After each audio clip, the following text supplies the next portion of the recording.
கிறிஸ்துவுக்குள் பிரியமான தேவ ஜனமே, இந்த பரிசுத்தமான காலை வேளையில் உங்களை சந்திப்பதில் நான் மிக்க மகிழ்ச்சி அடைகிறேன். இந்த நாளில் தேவன் உங்களோடு பேச சித்தமாக இருக்கிற வேத வார்த்தை யோபு 42ஆம் அதிகாரம் வசனம் 10. யோபு தன் சிநேகிதருக்காக வேண்டுதல் செய்த போது கர்த்தர் அவன் சிறையிருப்பை மாற்றினார். யோபுவுக்கு முன்னிருந்த எல்லாவற்றை பார்க்கிலும் இரட்டத்தனையாய் கர்த்தர் அவனுக்கு தந்தருளினார். ஆமேன்.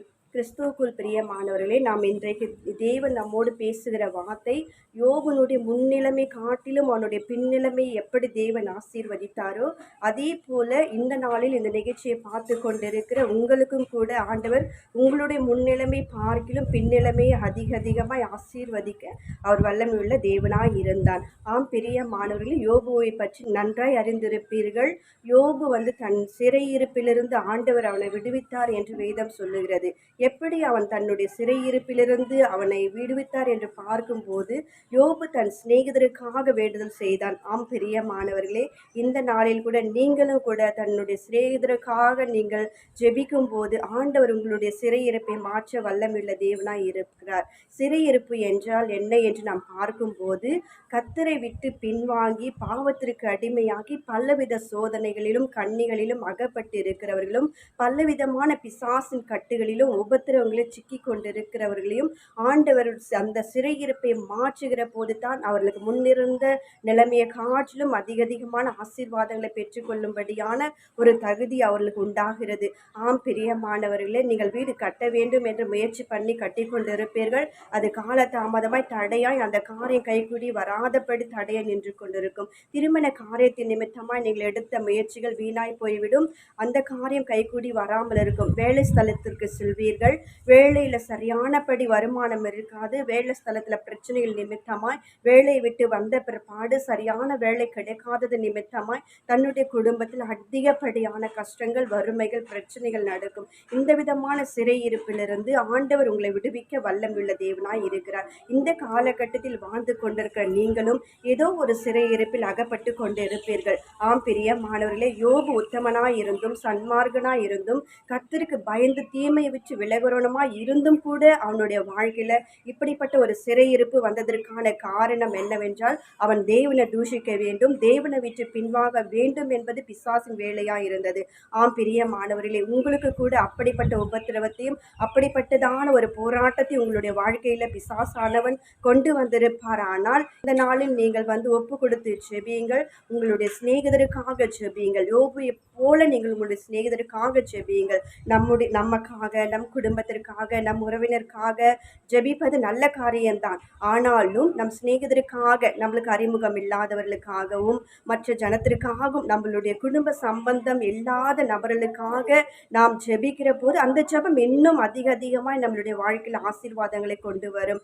ஆம் பிரியமானவர்கள், அப்படித்தான் யோபு தன் சிநேகிதருக்காக ஜெபிக்கும் போது அவனுடைய சிறையிருப்பை கர்த்தர் மாட்டி அவனுடைய முன்னிலைமை காட்டிலும் அவனுடைய பின்னிலைமையை அதிகமாக 2 மடங்கு ஆசீர்வாதத்தால் ஆசீர்வதித்தார். இந்த நாளில் இந்த நிகழ்ச்சியை பார்த்து கொண்டிருக்கிற நீங்களும் கூட யோபுவை போல சிநேகிதருக்காக ஜெபியுங்கள். நிச்சயமாய் கர்த்தர் உங்கள் சிறையிருப்பை மாற்ற வல்லமுள்ள தேவனாய் இருக்கிறார். நீங்கள் எதிர்பார்க்கிற காரியங்கள், நீங்கள் எடுக்கிற முயற்சிகள் எதுவுமே வீணா போகாது. உங்களுடைய தேவைகள் சந்திக்கப்படும். உங்களுடைய வாழ்க்கையில் ஒரு நல்ல ஒரு மாற்றம் வரும், நல்ல ஒரு முன்னேற்றம் வரும். ஆம் பிரியமானவர்களே, இந்த நாளில் நாம் ஒப்பு கொடுத்து நாம் ஜெபிக்கலாமா? இப்பொழுது என்னோடு இணைந்து நீங்கள் ஜெபியுங்கள். அற்புதத்தை காண்பீர்கள். ஆண்டவராகிய இயேசு கிறிஸ்துவே, இந்த பரிசுத்தமான காலை நேரத்தில் உங்களுடைய பிள்ளைகளோடு இணைந்து நான் ஜெபிக்கிறேனப்பா. இந்த நிகழ்ச்சியை பார்த்து கொண்டிருக்கிற ஒவ்வொரு பிள்ளைகள் மேலும் கர்த்தருடைய கரங்கள் இறங்க வேண்டுமாய் இந்த நாளில் இந்த காலை வேளையில் அவளை ஆசீர்வதித்து இந்த நாளுக்குரிய ஒவ்வொரு தேவையினாலும் அவர்கள் எதிர்பார்க்கிற ஒவ்வொரு காரியங்களிலும் அற்புதங்கள் நடக்கட்டும். அவர்கள் கண்ணீரோடும் அழுகையோடும் புலம்பலோடும் காத்திருந்து எந்தெந்த காரியத்திற்காக ஜெபிக்கிறார்களோ அந்தந்த காரியத்தில் அற்புதங்கள் நடக்கட்டும். சுவாமி, யோபனுடைய வாழ்க்கையில் இருந்த சிறையிருப்பை மாற்றின கர்த்தர் தாமே இந்த நிகழ்ச்சியை பார்த்து கொண்டிருக்க உங்களுடைய பிள்ளைகள் ஒவ்வொரு குடும்பங்களிலும் அவளுடைய சிறையிருப்பை மாற்றி அவளுடைய கண்ணீரை துடைத்து அவருடைய பாரங்களை நீக்கி அவர்களுக்கு ஆறுதலாய் நீர் இருந்து தகப்பனே அவருடைய தேவைகளை நீங்கள் சந்திக்க வேண்டுமாய் நாங்கள் ஜெபிக்கிறோம். ஆண்டவரே, யோபனுடைய முன்னிலைமை பார்க்கிலும் அவனுடைய பின்னிலைமை நீர் ஆசீர்வதித்தீரப்பா. இந்த நிகழ்ச்சியை பார்த்து கொண்டிருக்கும் உங்களுடைய பிள்ளைகள் கூட யோபுவை போல எத்தனையோ காரியங்களை இழந்திருக்கலாம் சுவாமி. எத்தனையோ ஆசீர்வாதங்களை ஆசீர்வாதங்களை இழந்திருக்கலாம், எத்தனையோ நற்காரியங்களை இழந்திருக்கலாம். ஆனால் இந்த நாளில் அவர்களுடைய வாழ்க்கையில் அப்படிப்பட்ட எல்லா ஆசீர்வாதங்களும் 2 மடங்காய் நீர் கூட்டி கொடுங்க. அவங்க கையிட்டு செய்கிற காரியங்களை ஆசீர்வதிங்க, வேலை ஸ்தலத்தில் ஆசீர்வதிங்க.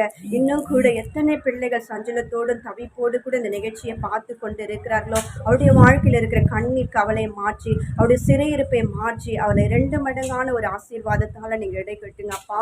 இந்த வேளையில கர்த்தருடைய கரம் அப்படியே உங்களுடைய பிள்ளைகளை தொற்றி ஆசீர்வதித்து அவர்களுடைய வாழ்க்கையில ஒரு அற்புதத்தை அதிசயத்தை நீர் இந்த நாளில் செய்து வருகிற கிருபைக்காக உமக்கு நன்றி. நீங்க உங்களுடைய பிள்ளைகளை பொறுப்பெடுத்துக் கொள்ளுங்க, நடத்துங்க, காத்து கொள்ளுங்க.